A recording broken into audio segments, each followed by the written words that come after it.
vaarajat ja nämä jannut, joiden kotiosoite on satamas. Plus muita kulkijoita, joita valo ei tavoita. Viimeen kulmin notkuu monenlaisia kohtaloita. Moni tarinoita syntyy hiljaa öisis varjoissa. Moniko istun kyykky paskalautiotaloissa tai pahvimajoissa, nukkunut öitä kylmis majoissa. Itse miettii vaan ja kaivan enää valoissa. Punainen, keltainen, vihreä, värit sormen päässä ja olo muuta kuin pirteä. Sit on liike, tarra, riippuvaisuus, alkoholi. Taivaan portin tilalla nyt seisoo Alkon ovi. Juottolasta kotiväki valuu ristiin rasti. Juoppo kastaa päänsä vati, seini tippuu lasti. Pitkin asfaltti, jalat käyvät painavasti. Talot vajuu uhkaavasti, vahtii meit vakaasti.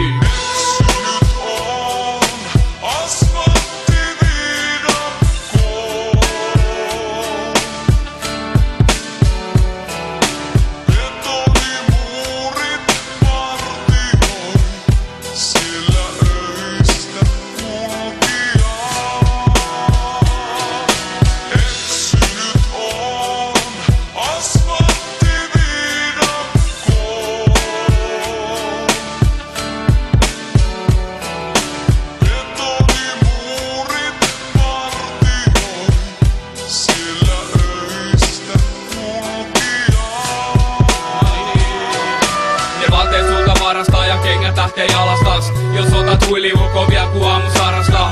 Alkaa valaista aurinko, tietä aukio ja tyhjät aukiot täytyy väestä kaadut äänestä. Alamäestä on tullut suunta monen makaajan. On kulman takana vaarana tarttuu pahan apaja. Töistä mono ja nelinkontin leipäjono. Partasava kasvaa niinku Sepon reuka, jolloin kyllä tärisevät olot hoituu tovis kun tolasolil. Ja ensiapupoli voi tikata tulee tovi.